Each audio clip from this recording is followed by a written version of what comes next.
tidak klasik ya, mungkin pembahasannya masalah luasan dan bentuk tanah masih juga di situ. Mungkin itu sudah kami dari tim TNI terkait dengan konsep desainnya. Mungkin saya kembalikan lagi ke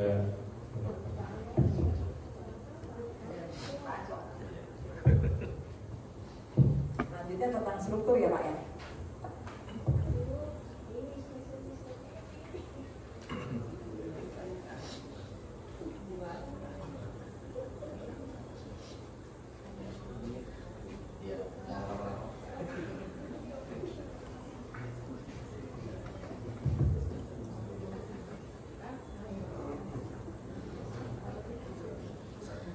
Oke, terima kasih. Assalamualaikum warahmatullahi wabarakatuh.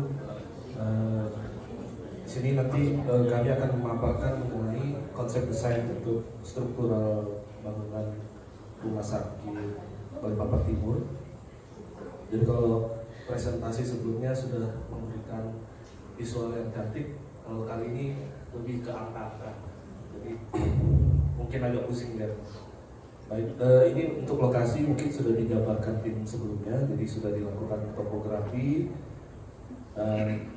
Ini adalah konsep untuk struktur sebenarnya. Jadi struktur itu fungsinya adalah mengimplementasikan atau realisasi imajinasi sang arsitek.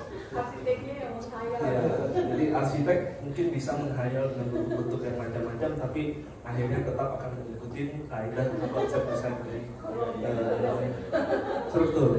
Next. Nah, syarat utama perencanaan adalah terhadap 4 aspek ini. Jadi kami tetap merujuk pada kekuatan. Jadi kekuatan adalah konsep awal yang harus kami pegang. Lalu kekakuan itu fungsinya adalah kenyamanan dari pengguna bangunan. Jangan sampai bangunan kita pada saat kita gunakan itu terasa bergetar di dalam. Itu akan membuat kita pusing dan tidak nyaman berada di dalam sebuah ruang. Oke, selanjutnya adalah dapat dibangun. Jangan sampai pada saat kita sudah merencanakan, tapi ternyata untuk metode pelaksanaan dan biaya itu juga tidak bisa terakomodir. Itu juga salah satu yang menjadi acuan kami. Selanjutnya otomatis terhadap rujukan biaya. Jadi kita akan memilih elemen dan material yang ekonomis, tapi tetap merujuk pada nomor 1 terhadap kekuatan. Ini adalah mungkin beberapa elemen dari struktur atas. Itu bisa kita lihat adalah bangunan paling atas, dan struktur bawah itu adalah daerah fondasi. Next. Nah ini bisa di skip. Next. Nah ini biasa mungkin gaya-gaya yang terjadi dari bangunan pada saat kita nanti memodelkan. Next.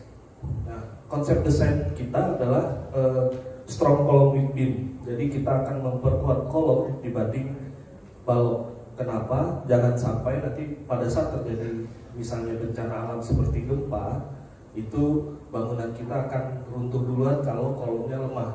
Jadi kita bisa lihat di sisi kiri atas itu runtuhnya diakibatkan karena kolom yang lemah. Kalau yang runtuh duluan adalah balok, maka kalau masih berdiri, manusia yang ada di dalam itu masih bisa dievakuasi. Jadi masih bisa kita minimalis untuk korban jiwa yang ada di gedung. Next.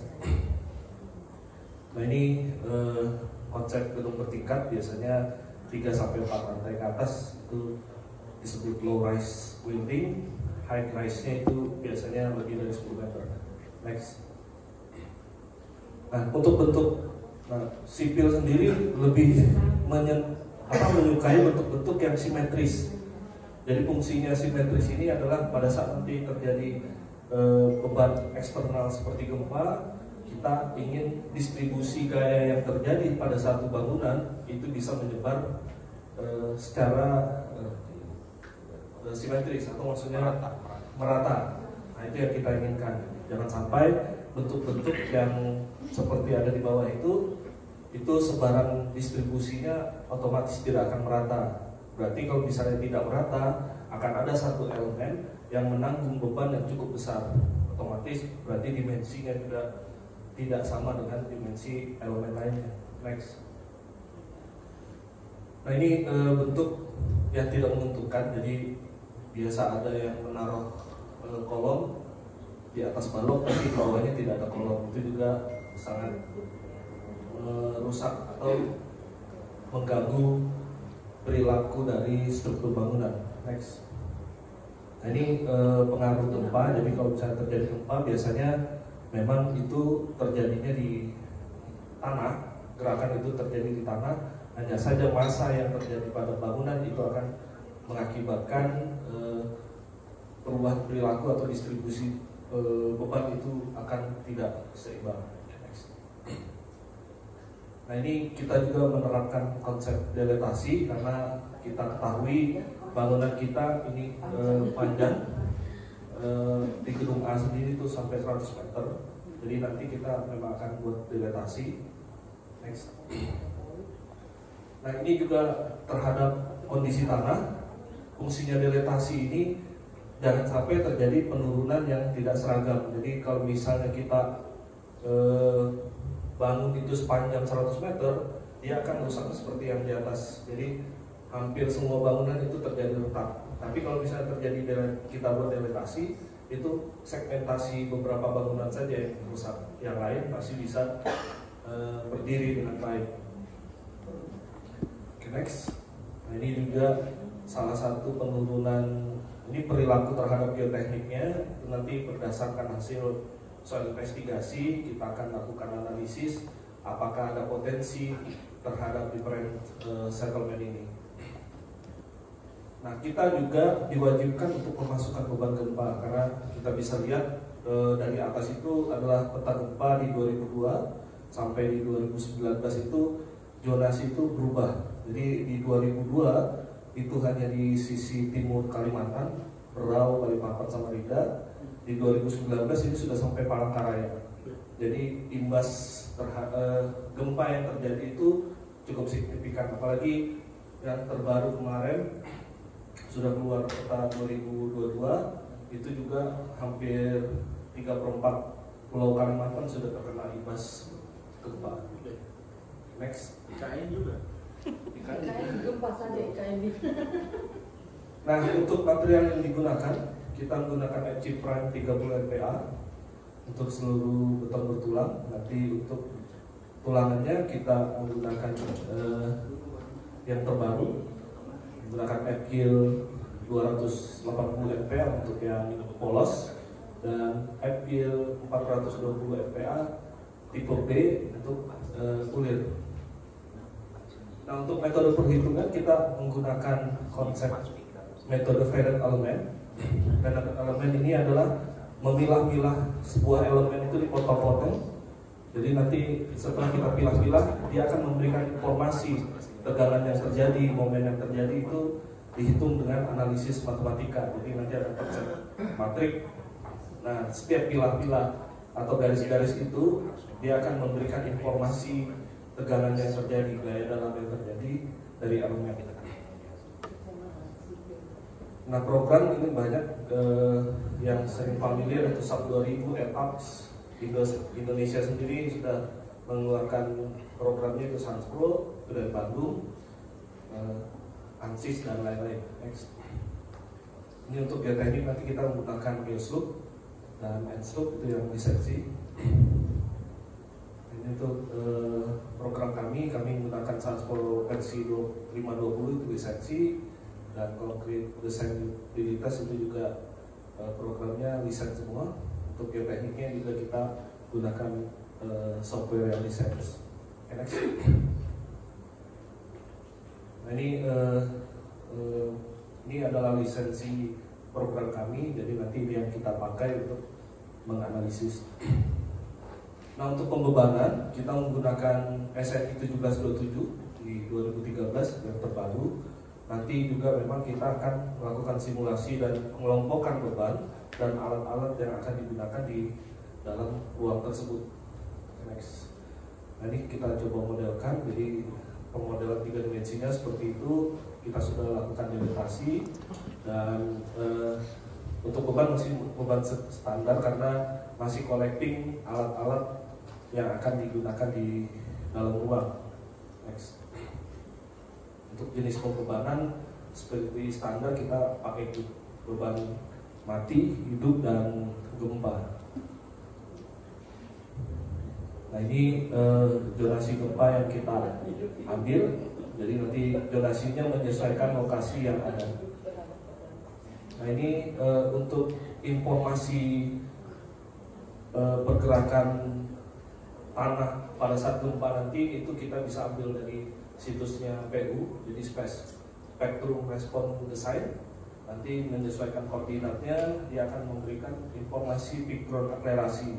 Jadi pada saat getar alami, saat terjadi gempa, nanti kita akan mengetahui bangunan kita akan bergoyangnya seperti apa. Nah, ini sudah kita coba analisis dengan beban standar, jadi kita sudah modelkan, sudah dapat jumlah tulangan, hanya saja nanti akan ditambah dengan informasi nanti alat yang akan digunakan. Nah, ini beberapa hasil desain yang bisa digunakan nanti.